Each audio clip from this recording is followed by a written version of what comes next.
Hello friend, good morning. কেমন আছো তোমরা? আশা করি ভালো আছো, আর আমিও বেশ ভালো আছি। মো লাইফস্টাইল ব্লগে আরও একবার তোমাদের ওয়েলকাম আর অনেক অনেক ভালোবাসা। আশা করি তোমরাও ভালো আছো।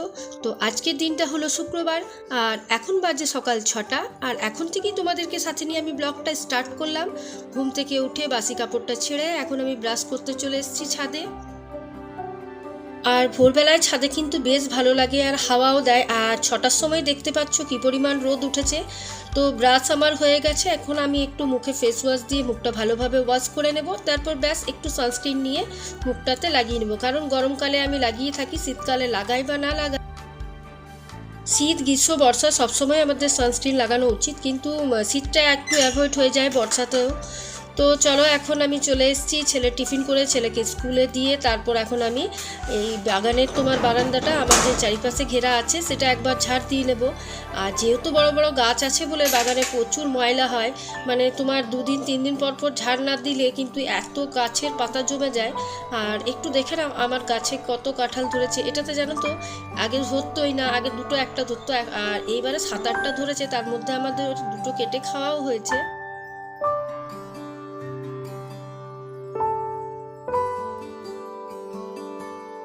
তো দেখো কত পাতা পড়েছে, বড় বড় গাছ আছে, তোমার আম গাছ, নিম গাছ, তারপর তোমার কাঁঠাল গাছ। আর এগুলো জানো তো 2 দিন অন্তর অন্তরই তোমার গাছগুলোর পাতাগুলো পচে যায় আর পড়ে যায়। আর প্রতিদিন ঝাড় দিতে পারি না। আমাদের যে দাদাভাইটা কাজ করতে আসে সে তো প্রত্যেক দিন আসে না, সপ্তাহে একদিন আসে। তো মাঝে মাঝে এরকমভাবে আমিই ঝাড় দিয়ে থাকি।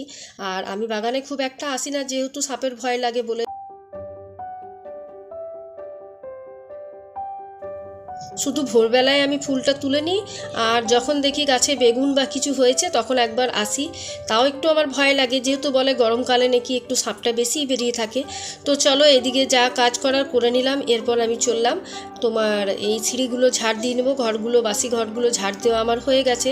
তো এই সিঁড়িটাতে দেখতেই পাচ্ছ কি পরিমাণ ধুলো জমেছে। আর সিঁড়িটাও কিন্তু আমি 2-3 দিন পরেই ঝাড় দিই, তো তবুও এতটা ধুলো জমে। ওই যে রোডের ধারে ঘর বলে হয়তো এতটা ধুলো হয়। তো এখন আমি ভালোভাবে সিঁড়িগুলো পরিষ্কার করে ঘরগুলো মুছে নিয়ে তারপর আজকে আমাদের বাড়িতে পুজো আছে, সেটা তোমাদের সাথে শেয়ার করব।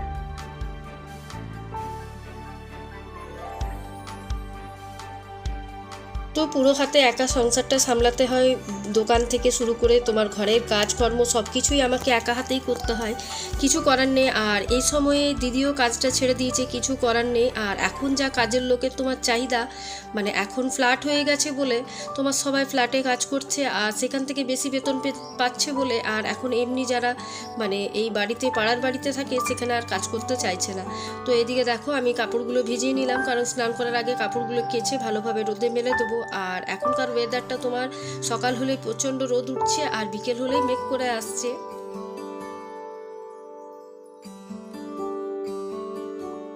এই কাজ করার ফাঁকে একবার করে আমাদের পুজুন সোনা চলে আসে, মানে নাতি সাহেব, তো তাকে নিয়েও একটু আমরা সময়টা পার করি।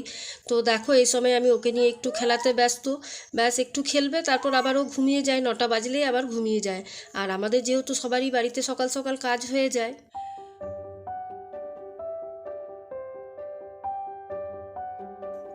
তো এদিকে সব বাসি কাজকর্ম আমার হয়ে গেল কমপ্লিট, আর স্নান করে চলে এলাম, যেহেতু আমাকে প্রসাদ রান্না করতে হবে।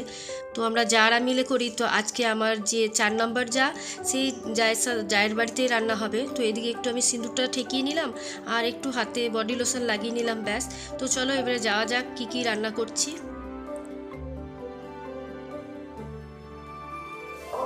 তো দেখতে পাচ্ছ আমি স্নান করে রেডি হয়ে গেছি, আর এখন চললাম তোমার ঠাকুরের প্রসাদ বানাবো বলে। তো চলো তোমাদের সাথেও ভিডিওটা শেয়ার করি। আশা করি আজকের ভিডিওটা কিছুটা হলেও তোমাদের ভালো লাগবে, আর ভালো লাগলে অবশ্যই একটা লাইক, কমেন্ট, শেয়ার আর চ্যানেলটাকে সাবস্ক্রাইব করে আমার পাশে থাকবে। তো এখানে প্রসাদ রান্না করা হচ্ছে, আর এখানে দেখো পুচকুন বসে বসে কাঁদছে। আর এই দেখো এখানে ভোগের আয়োজন করা হয়েছে, ভাজা রেডি, আলু পোস্ত হবে, কুমড়ো। তো দেখো ভোগ রান্না করতে করতে পুতুল সোনা চলে এসছে আমার কোলে। আর আজকে হচ্ছে নীল ষষ্ঠী, নীলেরও আমাদের উপোস আছে, আমরা কেউই ভোগ খাবো না। আর সাথে আছে লক্ষ্মী পুজো। তো চলো আজ কী কী রান্না করি তোমাদের সাথে শেয়ার করি। আমাদের 5 রকম ভাজা দিতে হয়।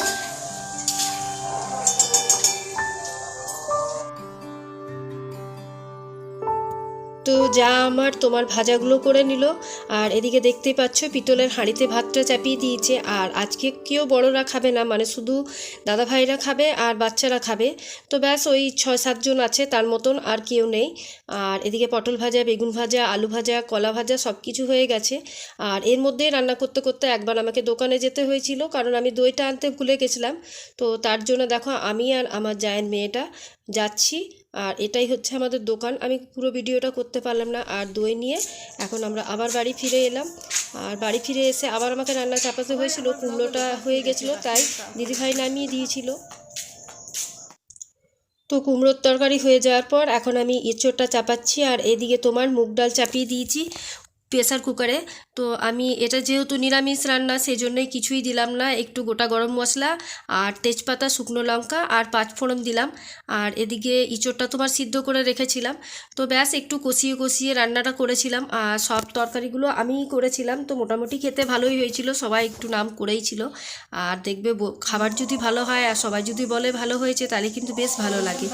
তো দেখো এদিকে আমার ইঁচড়টা কষানো হয়ে গেছে, একটু আমি জল দিয়ে দিলাম। আর নামাবার সময় তো জানোই মিষ্টি, ঘি, গরম মশলা যা যা লাগে সেটাই, নিরামিষ তরকারি বলার আর কিছুই নেই, হয়তো আমার থেকেও সবাই ভালো জানো। তো ব্যাস তোমাদের সাথে ঠাকুরের ভোগ শেয়ার করার ছিল, করলাম। তো এদিকে দেখো আমাদের থালা সাজানো হয়ে গেছে। তো আমাদের 3টে থালা সাজানো হয়। আর এখন যেহেতু আমাদের বাড়িতে নারায়ণ এসছে, তো নারায়ণেরও সেবা চলছে, মাসে 16টা দিন আমাদের বাড়িতে থাকে, তারপর পুরো গ্রামেই ঘুরে। তো এখন দেখো এখানে তোমার 3 রকমের তরকারি আছে, বড়ি ভাজা, আলু ভাজা, তারপর পায়েস, মুগের ডাল, চাটনি, এগুলো দিয়ে ঠাকুরকে অন্নের ভোগ দেওয়া হয়।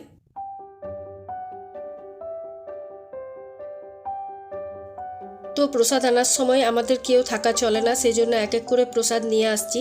আর যেহেতু বাড়ির ভেতরে মন্দির বলে আমাদের সেরকম একটু অসুবিধা হয় না, কিন্তু দুর্গাপুজোর সময় আমাদেরকে ঢাকা দিয়ে নিয়ে আসতে হয়, সেটাই নিয়ম, এটা সবাই জানো। তো দেখো এখন প্রসাদগুলো আমরা সব এখানে দিচ্ছি। আর তারপর পুজো হবে। আর অন্নের ভোগ বলে আমাদের লক্ষ্মী পুজোর ভোগে অনেক নিয়ম থাকে। আর আমাদের পাতা লক্ষ্মী, সেটাও তোমাদেরকে আগে আমি দেখিয়েছি, যারা আমার পুরনো ভিউয়ার্স তারা জানো যে আমাদের পাতা লক্ষ্মী পুজো হয়।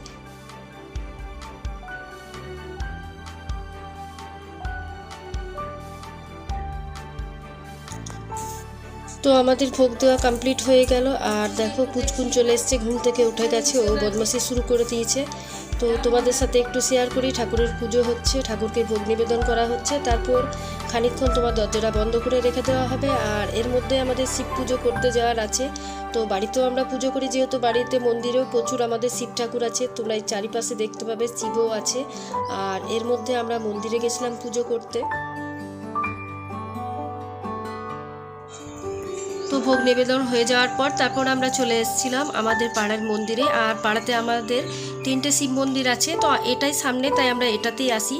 তো চলো তোমাদেরকে আমি একটু ভোলে বাবার দর্শনও করে দিই। তো মহাদেব দেখতেই পাচ্ছ তোমরা। তো এখানে আমরা প্রত্যেক বছর পুজো করতে আসি। তো তোমার 1টা-2টো বেজে যায়, আর কারণ আমাদের রান্নাটা থাকে বলে তারপরে একবারই আমরা আসি ভোগ নিবেদন হওয়ার পর। তো এখন আমরা সবাই পুজো করে নিচ্ছি, সবাই মিলে এসছি। আর সকালবেলায় অনেক হয় আর অনেকে সন্ধেবেলায় করে। তো চলো আজকের আর ভিডিওতে দেখানোর মতন কিছু নেই, আজকের ব্লগটা এখানেই শেষ করছি। কালকে আবার একটা নিউ ব্লগ নিয়ে তোমাদের সাথে হাজির হব। আজকের মতন এইটুকুই। ভালো থেকো, সুস্থ থেকো, সবাইকে সুস্থ রেখো। আজকের মতন টাটা।